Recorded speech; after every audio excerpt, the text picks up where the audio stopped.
بسم اللہ الرحمن الرحیم نحمده ونصلی ونسلم علی رسوله الکریم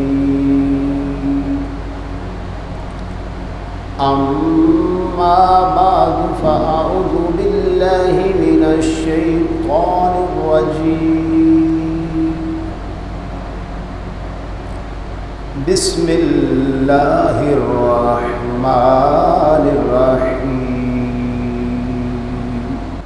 حمد و صلات کے بعد اللہ قدوس کا لاکھ شکر ہے کہ اس نے آج پھر ہمیں مسجد میں حاضر ہو کر جمعۃ المبارک کی ادائیگی کی توفیق عطا فرمائی۔ اس دعا سے کہ اللہ کریم آج کی اہل ایمان کی حاضری کو اپنی بلند و بالا بارگاہ میں قبول فرما کر ہم سب کے لیے کفارہ سیئات بنائے، ہم سب کے لیے قرب کا اور اپنی خوشنودی کا ذریعہ بنائے۔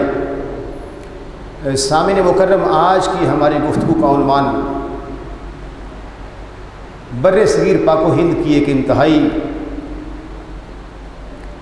عظیم المرتبت ہستی، میری مراد حضرت علی بن عثمان الحجویری المعروف داتا گنج بخش رحمہ اللہ کی کتاب، آپ کی تصنیف لطیف کشف المحجوب شریف کے اندر جو آپ نے روزہ کے حوالے سے حقائق و معارف بیان فرمائے ہیں، اس پر گفتگو کریں گے۔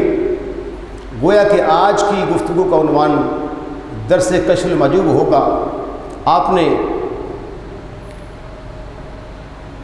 اپنی تصنیف کے اندر لکھا کہ خدا عز و جل گفت یا ایھا الذین آمنوا کتب علیکم الصیام، کہ اللہ قدوس نے ارشاد فرمایا کہ اے ایمان والو، روزے تمہارے اوپر فرض کیے گئے ہیں۔ وسید عالم صلی اللہ علیہ وآلہ وسلم گفت کہ جبریل علیہ السلام مرا خبرداد کہ خدا تعالی گفت کہ الصوم لی وانا اجزی بہ۔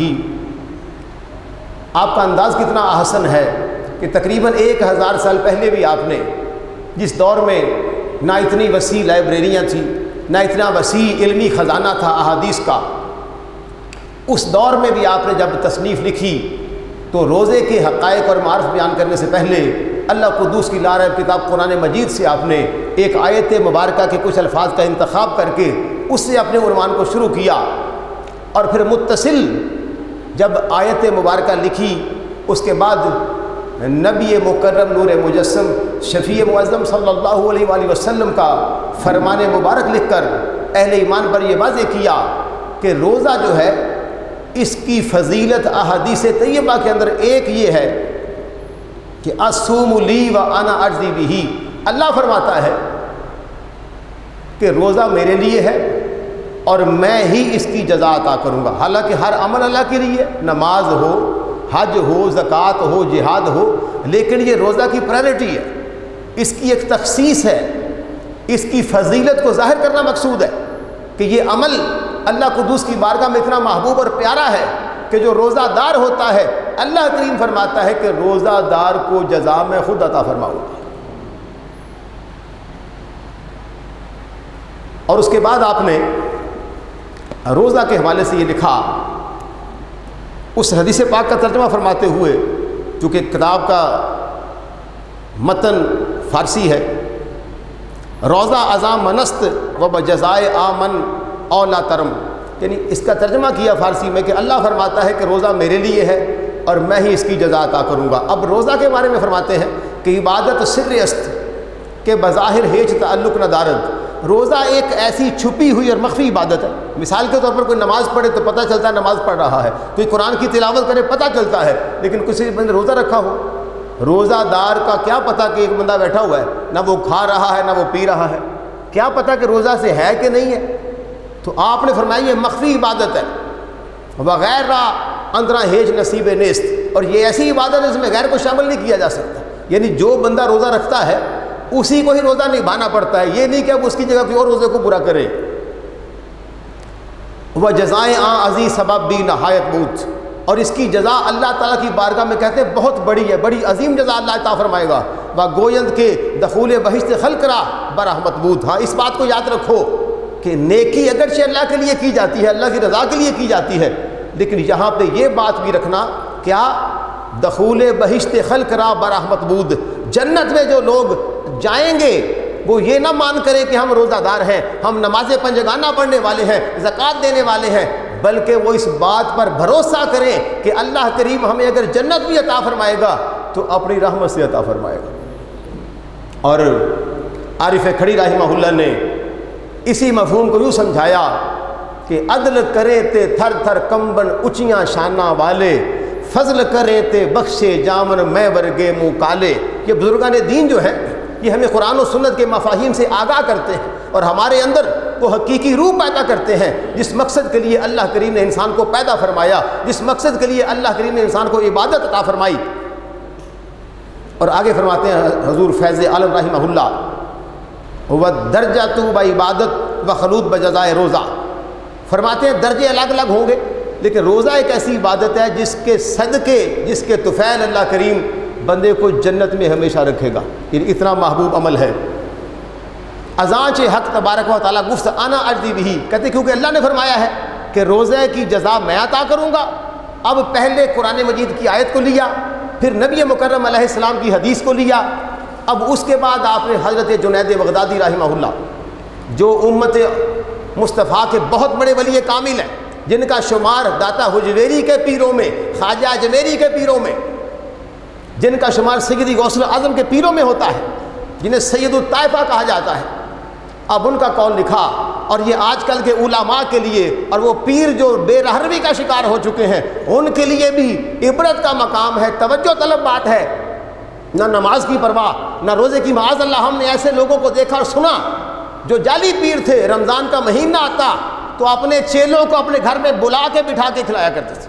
وہ کہتے بابا جی اب کیا کرے، گھر والے بھی نہیں دیتے، ہوٹل بند ہے، تو بابا جی ایسے منحوس قسم کے بابا جی ہیں، کہتے میرے گھر میں آ کے کھا لیا کرو۔ اللہ کریم ہمیں اپنی پناہ میں رکھے۔ تو جنید بغدادی کا قول لکھا، وہ جنید گفت رضی اللہ عنہ الصوم نصف الطریقہ، فرمایا جنید بغدادی نے لکھا ہے، آپ نے فرمایا ہے کہ روزہ آدھی طریقت ہے۔ یہاں لوگ طریقت کے دعوے کرتے ہیں، نہ نماز کی پرواہ، نہ روزے کی فکر، نہیں، اللہ کے جو نیک بندے ہوتے ہیں وہ اللہ تعالیٰ کی ساری عبادات کو بجا لاتے ہیں۔ پھر آپ نے اس کا ترجمہ کر دیا کہ روزہ داشتر نیمی از طریقت است، کہ روزہ جو ہے یہ آدھی طریقت ہے، تو کہلواتا ہو پیر طریقت، نماز سے بے خبر ہو، روزہ دار نہ ہو تو یہ مناسب نہیں۔ پھر فرمایا کہ میں کچھ ایسے مشائخ سے مل چکا ہوں، پتہ چلا کہ حضور فیض عالم رحمہ اللہ کا یہ معمول مبارک تھا کہ آپ اپنے دور مبارک کے جو ایک نمبر اولیاء تھے، رب کی بارگاہ کے پیارے اور محبوب بندے تھے، آپ اکثر ان کی زیارت کے لیے جایا کرتے تھے۔ تو ان کی زیارت کے لیے بھی جانا چاہیے تاکہ بندہ اللہ کے قریب ہو۔ تو فرمایا میں کچھ ایسے مشائخ سے مل چکا ہوں جو ہمیشہ روزہ رکھتے تھے، اللہ کے ولی تھے، اللہ کے نیک بندے تھے، ہمیشہ روزہ رکھتے تھے۔ اور کچھ ایسے لوگوں سے ملا ہوں، تھے تو وہ اللہ کے نیک بندے لیکن روزے صرف رمضان کے رکھا کرتے تھے کیونکہ یہ فرض ہے، اس کو چھوڑے بغیر گزارا نہیں ہے، اور یہ اجر طلب کرنے کے لیے رکھے جاتے ہیں۔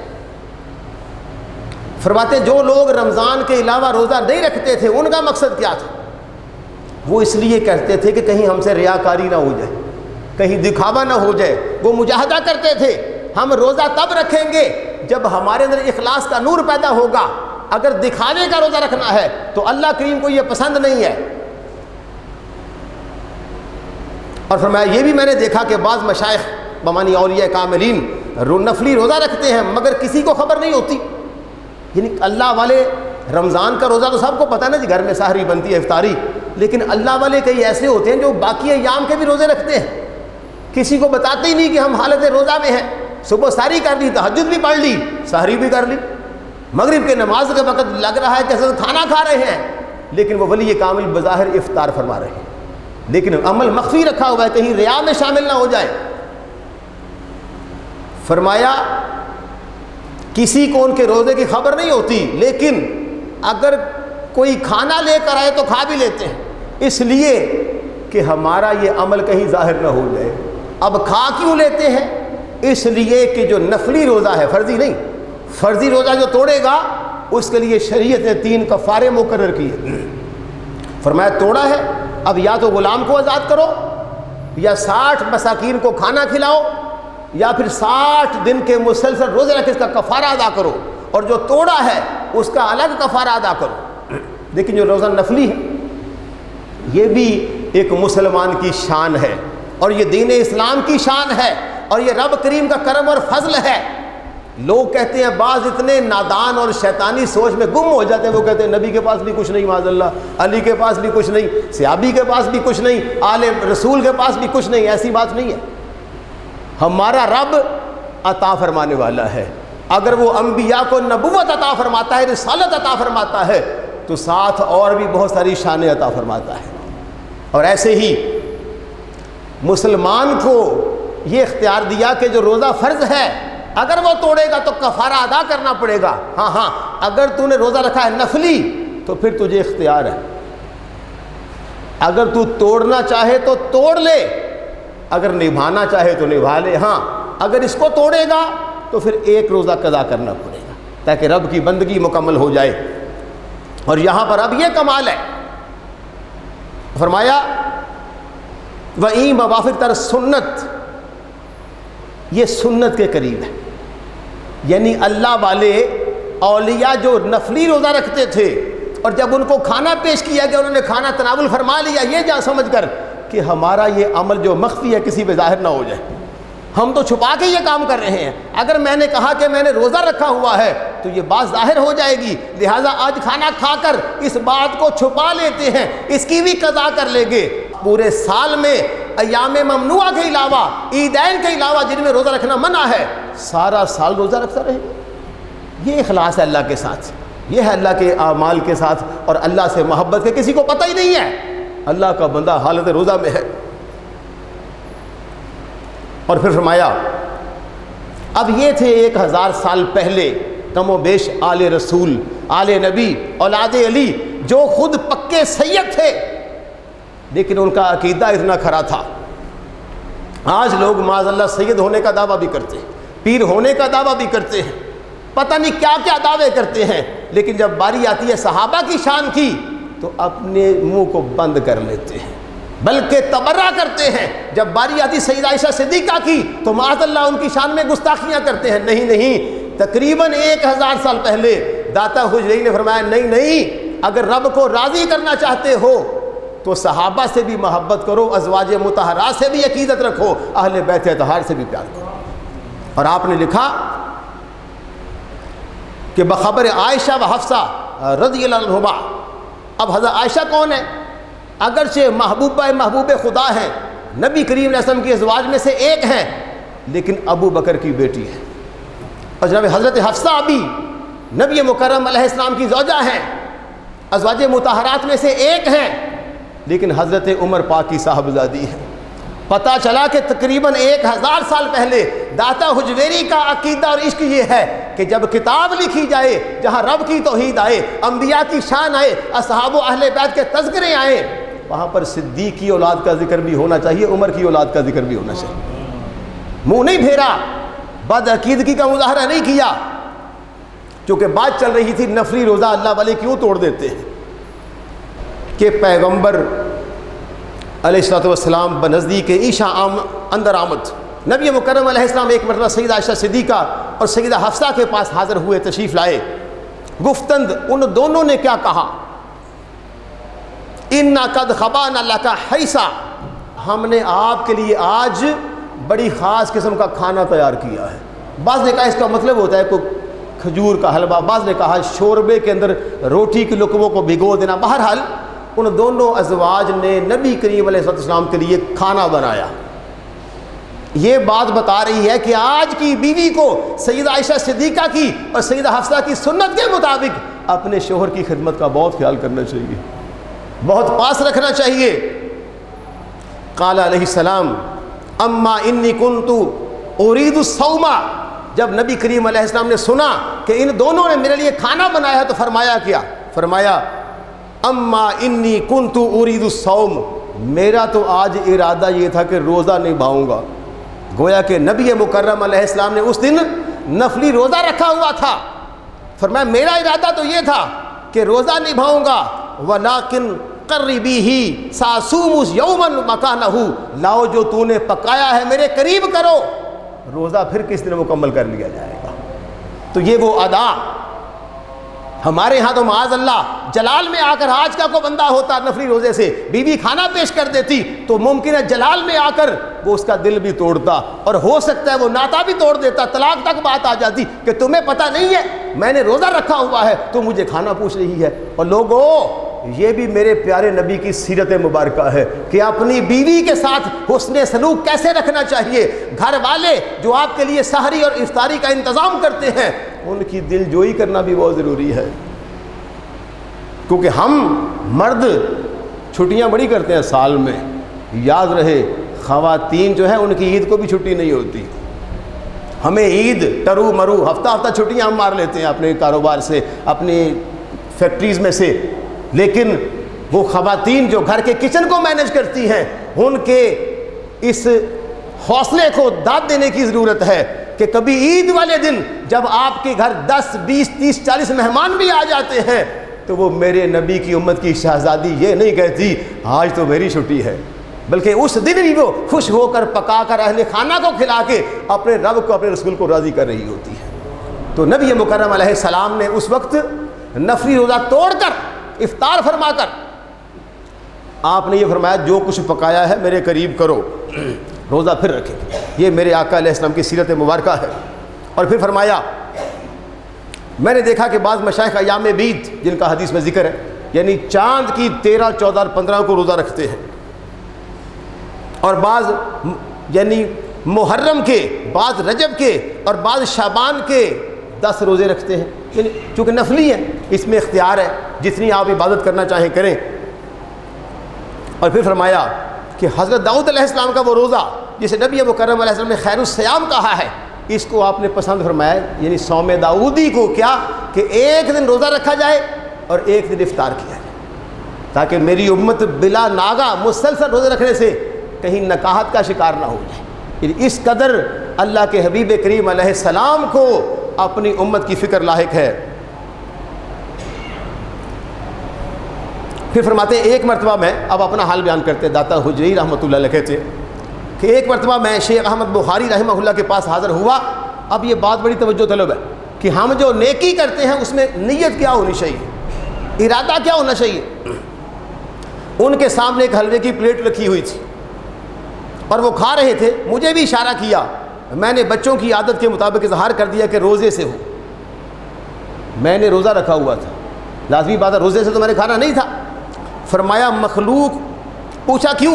میں نے عرض کی فلاں بزرگ کی موافقت میں کہ وہ فلاں بزرگ روزہ رکھتے ہیں، لازمی بات ہے نفلی روزہ ہوگا، فرضی تو حال میں رکھنا ہی ہے۔ داتا حجویری نے ان کے کہنے پہ رحمہ اللہ نے کہا وہ فلاں بزرگ جو روزہ رکھتے ہیں نا جی میں نے انہی کی اقتداء میں روزہ رکھا ہوا ہے۔ اب وہ جو شیخ احمد بخاری رحمہ اللہ تھے انہوں نے فرمایا مخلوق کو کسی مخلوق کی موافقت درست نہیں، تم اللہ کے بندے کی وجہ سے روزہ کیوں رکھ رہے ہو؟ اب اس میں ایک نقطہ سمجھانا چاہتے تھے، میں نے روزہ توڑنے کا ارادہ کیا تو فرمایا یہ بھی غلط ہے۔ اب سوچا اللہ کے ولی نے کہا نا جی کہ آپ نے روزہ اس لیے رکھا کہ وہ رکھتے ہیں، کہا پھر میں نے توڑنے کا ارادہ کیا۔ اب دیکھیں اللہ کے جو کامل ولی ہوتے ہیں تربیت کیسی فرماتے ہیں، ان کے ایک ایک جملے کے اندر ایک ایک بات کے اندر کتنے نقطے پوشیدہ ہوتے ہیں۔ فرمایا میں پھر توڑ لیتا، فرمایا یہ بھی غلط ہے کہ پہلے تو نے ایک بزرگ کی موافقت میں روزہ رکھا ہے، اب میری وجہ سے روزہ توڑ رہے ہو۔ نتیجہ کیا نکلا کہ میں بھی مخلوق ہوں وہ بھی مخلوق ہے، دونوں مخلوق۔ تمہاری نظر میں ابھی تک مخلوق کیوں ہے؟ مقصد یہ تھا کہ تمہاری توجہ اللہ کی جانب ہونی چاہیے، مخلوق کی جانب نہیں ہونی چاہیے۔ پھر یہاں پر آپ نے روزے کے والے سے حقائق کھولے، فرماتے ہیں وہ حقیقت روزہ امساک باشد، روزہ کی حقیقت یہ ہے کہ بندہ مطلقاً ہر قسم کی برائی سے، بدی سے، گناہ سے بچ جائے۔ روزہ یہ ہے اپنے نفس امارہ کو مکمل طور پر مغلوب کرنے اور مارنے کی کوشش کرنا۔ وہ کل طریقت اندری مزمرست. جنید بغدادی نے تو فرمایا تھا نا رحمہ اللہ نے کہ روزہ آدھی طریقت ہے. داتا حجویری کہتے ہیں جو اہل طریقت ہے نا وہ اس بات کو جانتے ہیں کہ رب نے طریقت کے سارے رازوں کو روزہ کے اندر چھپا کر رکھا ہوا ہے. یعنی اس کو معمولی عمل نہ سمجھیے, اس لیے رب نے فرمایا اس کی جزا میں عطا کروں گا. پھر فرمایا وہ کم ترین درجہ اندر روزہ گر سنگ است.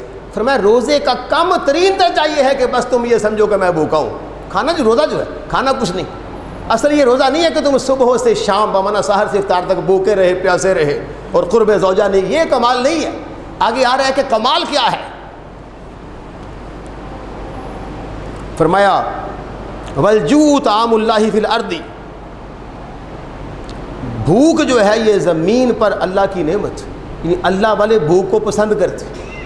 بھوکا رہنے سے اللہ زیادہ قرب عطا کرتا ہے, کیونکہ کم کھانے سے یہ ہوگا کہ اس پر حیوانیت غالب نہیں آئے گی, اس کا نفس ہمارا اسے مغلوب نہیں کرے گا, ہر وقت سستی اور نیند کا شکار نہیں ہوگا.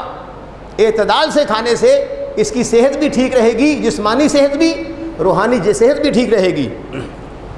اب یہاں پر آپ نے شریعت کا مسئلہ بیان فرمایا.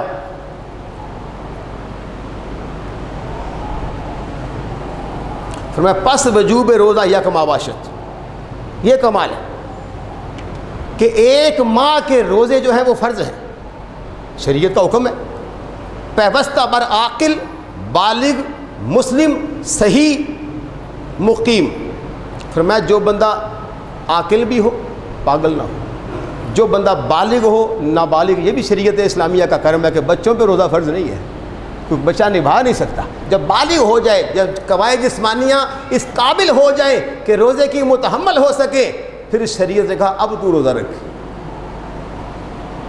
پھر فرمایا وہ مسلمان ہو, غیر مسلم کے لیے نہیں ہے. پھر صحیح بمانا صحت مند اور تندرست ہو, بیمار نہ ہو. پھر مقیم ہو, مسافر نہ ہو, کیونکہ ساری صورتوں میں احکام تبدیل ہو جاتے ہیں. اور پھر فرمایا با ابتدائے از. اب روزہ کی ابتدا کیسے کرنی ہے؟ یہ تقریباً 1000 سال پہلے سید حجویر رحمہ اللہ نے نقطے بیان فرمائے. رویت حلال ماہ رمضان بود یا کمال ماہ شعبان. فرمایا روزہ تب رکھا جاتا ہے جب رمضان کا چاند نظر آ جائے یا ماہ شعبان مکمل ہو جائے. کیونکہ اس وقت کون سا یہ میڈیا تھا, کون سی کیبل, کون سے ٹی وی, کون سے موبائل. اس وقت تو اللہ والے ساری رہنمائی یا تو قرآن سے لیتے تھے یا نبی مکرم علیہ السلام کے فرمان سے لیتے تھے. یہ کمال تھا. پھر یہاں پہ اب شریعت نے یہ تو کہا فرض ہے, اب روزہ سے پہلے ہونا کیا چاہیے؟ فرمایا مر ہر روزے را نیت صحیح باید و شرط صادق. ہر روزے کے لیے نیت کرنا یہ سچی شرط ہے. یہ نہ ہو کہ تجھے پتہ ہی نہ ہو, گھر والے اٹھے امی جان ابو جان بھائی بہن, اور تو بھی روٹین سے کھانا کھا رہا ہے, تجھے پتہ نہیں روزے کی اہمیت کیا ہے, روزے کی نیت کیا ہے. اگر نیت کے بغیر روزہ رکھے گا تو فاقہ ہوگا, روزہ نہیں ہوگا. اور پھر یہاں پر آپ نے چند باتیں روزہ داروں کے لیے بڑی کمال کی ارشاد فرمائی. اللہ ہمیں توفیق عطا فرمائے. فرمایا اما امساک را شرائط بسیارست. اور اپنے آپ کو روکنے کی, گناہوں سے برائیوں سے اللہ کے قریب ہونے کی چند شرطیں ہیں. سب سے پہلے فرمایا جوفرا از شراب و طعام نگاہ دارد. اس بات کا خیال رکھے کہ تیرے پیٹ میں نہ تو کوئی کھانے والی چیز جائے نہ کوئی پینے والی چیز جائے. یہ تو سب کرتے ہیں نا جی, تو چلی گئی تو گڑبڑ ہوگی. اور دوسرا نقطہ فرمایا باید کے چشمرا از نظارہ شہوت. کسی ایسی چیز کی جانب تیری آنکھ نہ اٹھے جس کو شریعت نے گناہ سے تشبیہ دی. یہ دوسرا پہلو تھا. اب لوگ ٹی وی بھی دیکھ رہے ہیں, روزہ ہے, ڈرامے بھی دیکھ رہے ہیں, موبائل پہ گانے بھی سن رہے ہیں, روزے سے. فرمایا نہیں, اپنی آنکھوں کو بچا کے رکھنا ہر اس عمل سے جسے شریعت مطہرہ نے روکا ہے. اور تیسرا فرمایا و گوش را از استماع غیبت. اپنے کانوں کو غیبت سے بچا کے رکھنا. یہ نہیں کہ صبح سحری تو کر لی ہے, سارا دن لوگوں کی چگلیاں اور غیبت کر کے سوچا کہ میں روزے سے ہوں. فرمایا یہ کمال نہیں ہے. اور چوتھا نقطہ فرمایا و زبانہ از گفتن لغو آفت. اپنی زبان کو ہر قسم کی لغویات سے, بیہودہ گفتگو سے باز رکھنا. یہ روزے کی حالت میں کمال ہے. یہ نہیں کہ روزہ رکھا ہوا ہے, غیبت بھی ہو رہی ہے, گالی گلوچ بھی چل رہی ہے, زبان پہ گانے بھی چل رہے ہیں, پتہ ہی نہیں کدھر ہے جو ہے روزے کیا. فرمایا نہیں, زبان پر قابو کرنا. اس کے بعد فرمایا وَتَنْرَا از مطابت دنیا، اپنے بدن کو دنیا کی اتباع سے روک لینا کہ میں دنیا کی پیروی کرنے والا نہیں، کیا کرنے والا، وہ مخالفت شرع نگاہ دارت، اور اس بات کا خیال کرے کہ میرے کسی عمل کے اندر شریعت مطہرہ کی مخالفت تو نہیں ہو رہی، اس لیے کہ ہم مکلف ہیں، اللہ نے ہمیں عبادت کا پابند فرمایا ہے۔ اب یہاں فرمایا ای قصبہ حقیقت روزہ دار باشد، یہ وہ بندہ ہے جسے حقیقت میں روزہ دار کہیں گے۔ کسے؟ جس نے جناب اپنے پیٹ کو کھانے پینے سے روکا، اپنی نظر کو گناہ کی جانب متوجہ ہونے سے روکا، اپنے کانوں کو گناہ گار چیزوں سے غیبت سننے سے بچایا، جس نے اپنی زبان کو لغو و لغب سے بےہودہ گفتگو سے بچایا، جس بندے نے اپنے تن کو دنیا کی جانب مائل ہونے سے بچایا، جس بندے نے اپنے تن کو شریعت کی جانب مائل ہونے سے بچایا۔ انشاءاللہ باقی پھر کسی اور موقع پہ بیان کریں گے، وقت مکمل ہو چکا ہے۔ اللہ قدوس کی بارگاہ میں دعا کرتے ہیں کہ مالک الملک مجھ کو اور آپ کو روزہ کی حقیقی روح سمجھنے کی توفیق عطا فرمائے۔